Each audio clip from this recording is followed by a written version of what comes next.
இன்றே டவுன்லோட் செய்து உங்கள் ஃபேவரட் ஷோக்களை என்ஜாய் பண்ணுங்க.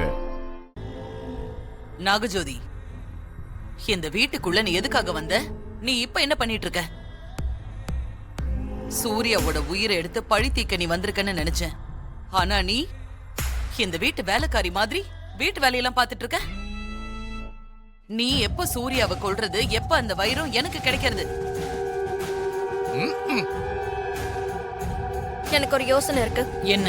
சூர்யா கையில மந்திரிச்சு கட்டி இருக்க அந்த கயிறை கழட்டணும். அப்பதான் சூர்யாவை என்னால கொல்ல முடியும். நீ கூட ஏதோ சூப்பரா ஐடியா சொல்ல போறேன்னு நினைச்சேன். ஆனா இப்படி மொக்கையா சொல்லுவேன்னு நான் கொஞ்சம் கூட எதிர்பார்க்கல. நீ சொல்றதும் கரெக்ட் தான் நாகஜோதி. ஆனா சூர்யா கையில இருக்கிற அந்த மந்திரிச்ச கயிறை யார் கழட்டுறது, எப்படி கழட்டுறது? பூனைக்கு மணி கட்டுறது யாருங்கிற கதை தான். யார் கலட்டுறது சொல்லுங்க. சூர்யா கையில கட்டியிருக்க மந்திர கயிறை நானே கழட்ட வைக்கிறேன். என்ன சொல்ற? சூர்யா கையில இருக்க கயிறை கலட்டி வைக்க ஒரு வழி இருக்கு. என்ன வழி? சூர்யாவை கோயிலுக்கு கூட்டிட்டு போனோம். போகாத ஊருக்கெல்லாம் வழி தேடாத. மாப்பிள்ளைய யார் கோயிலுக்கு கூட்டு போறது? நீ நான்லாம் கூப்பிட்டா வருவானா? எங்க சிஸ்டர் கூப்பிட்டா வருவான். ஆனா துர்கா 1008 கேள்விகள் கேட்டு சந்தேகப்படுவாளே. பாண்டி சொல்றது கரெக்ட் தான். நம்ம யாராவது கூப்பிட்டா தானே துர்கா சந்தேகப்படுவா, கேள்வி கேட்பா. அவ அம்மா சரஸ்வதியே வந்து சூர்யாவை கோயிலுக்கு கூப்பிட்டா துர்கா தடுக்க மாட்டா, சந்தேகப்பட மாட்டாள்ல.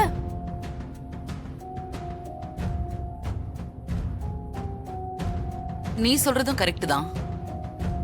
சரஸ்வதி கூப்பிட்டா துர்கா சந்தேகப்படவும் மாட்டா, கேள்வியும் கேட்க மாட்டா. சூர்யாவும் கண்டிப்பா கோயிலுக்கு வருவான்.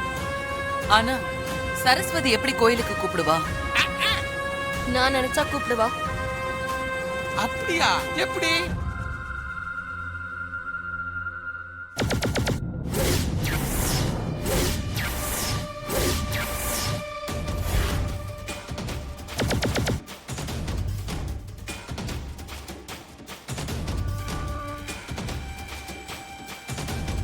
இப்படிதான்.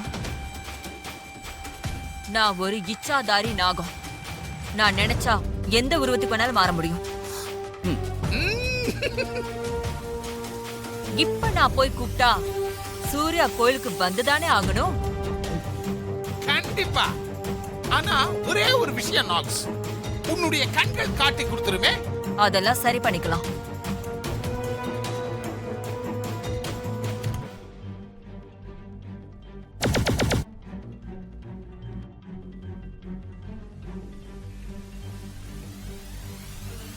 ஆமா, இப்ப நீ என்ன பண்ண போற? நான் பின்பக்கமா போய் திரும்ப சரஸ்வதியா வீட்டுக்குள்ள வந்து சூர்யாவை அம்மன் கோயிலுக்கு கூட்டிட்டு போக போறேன். அதுக்கு நீங்க எனக்கு ஒரு உதவி பண்ணணும். என்ன பண்ணணும் சொல்லு. பரிகாரம் பண்ற மாதிரி ஒரு ஜோசியரை ஏற்பாடு பண்ணி கோயிலுக்கு கூட்டிட்டு வரணும். நான் சூர்யாவை பூஜை செய்ய சொல்லி உட்கார வச்சு கையில இருக்கிற தாயத்தை கழட்ட வைக்க போறேன். கையில இருக்கிற கயிறை கழட்டினாலும் அவன் குளத்துல இறங்கி குளிக்கும் போது நான் நாகப்பாம்பா மாறி குளத்துல குளிச்சிட்டு இருக்கிற அந்த சூர்யாவை கொத்த போறேன். அந்த அமைச்சர் மகன் விஷயத்துல சில தப்பான விஷயங்கள் நடக்கிறதா துர்கா ரொம்ப பயப்படுறான். அதனால அமைச்சரால உங்களுக்கு எந்த தொந்தரவும் வந்துடக்கூடாதுன்னு அம்மன் கோவில்ல உங்க பேர்ல ஒரு சின்ன பூஜை வச்சிருக்கேன். நீங்க வந்தீங்கன்னா அத நல்லபடியா முடிச்சிடலாம்.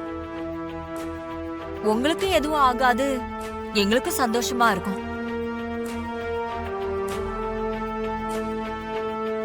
சரிங்க அத்தை, உங்க சந்தோஷத்துக்காக நான் கண்டிப்பா வரேன். அம்மா, பூஜை எப்போ வச்சிருக்கீங்க? இப்பதான் மாப்ள. இப்ப நம்ம உடனே கிளம்ப வேண்டியதான். சரிங்க அத்தை, போலாம். மாப்ள, சொல்லுங்க அத்தை. இந்த விஷயம் துர்காக்கு தெரிய வேண்டாம். ஏன்னா ஏற்கனவே அவ ரொம்ப பயத்துல இருக்கா. அதனாலதான் சொல்றேன். சரிங்க அத்தை. துர்கா கிட்ட நான் சொல்லி சமாளிச்சுக்கிறேன். நீங்க எதுவும் சொல்ல வேண்டாம். சரிங்க அத்தை, நான் பாத்துக்கிறேன். நீங்க ஏற்பாடு பண்ணுங்க.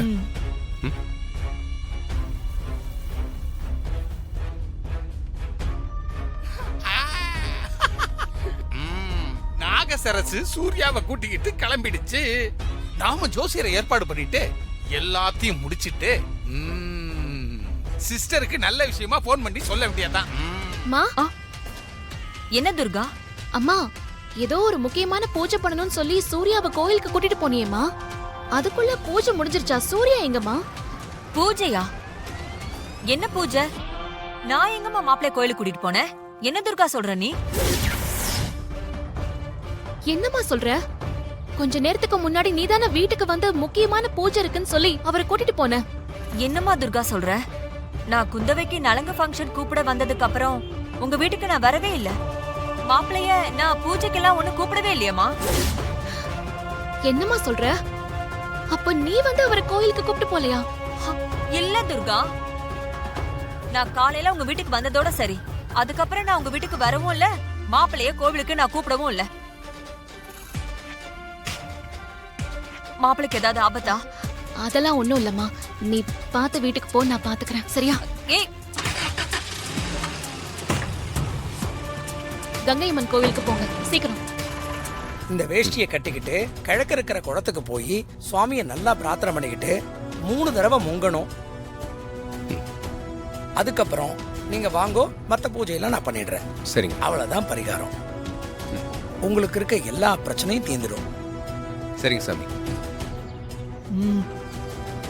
கரெக்டா சொல்லு. தம்பி, ம்? அப்புறம் ஒரு முக்கியமான விஷயம், குளத்துல முழுங்கும் போது கையில அந்த கயிறு இருக்க கூடாது, அதை கொஞ்சம் கழட்டி வச்சிருங்க.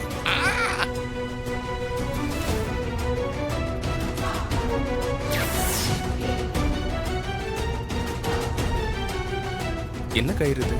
கோவில்ல நான் ஒருத்தரை பார்க்க போயிருந்தேன், அவர் கொடுத்தாரு. இது எப்பவும் உங்க கையிலேயே இருக்கணும், கழட்டவே கூடாது. சரி சரி, நீ பாதியில எழுந்து போயிட்ட, முதல்ல சாப்பிடு. ம். சாமி, ஏன் இந்த கயிறு இருந்தா என்ன? எதுக்காக கழட்ட சொல்றீங்க? அது வந்து பரிகாரம் பண்ணும்போது அந்த கயிறு கட்டியிருந்தா பரிகாரம் பலிக்காது, அதனால தான்ப்பா சொன்னேன். மாப்பிள்ள, அதான் சாமி சொல்றாருல, பரிகாரம் பண்றீங்கல்ல, கழட்டி பக்கத்துல வச்சுக்கோங்க. பூஜையை முடிச்சிட்டு மறுபடியும் கட்டிக்கோங்க, அவ்வளவுதானே? ம், சரிங்க அத்தை.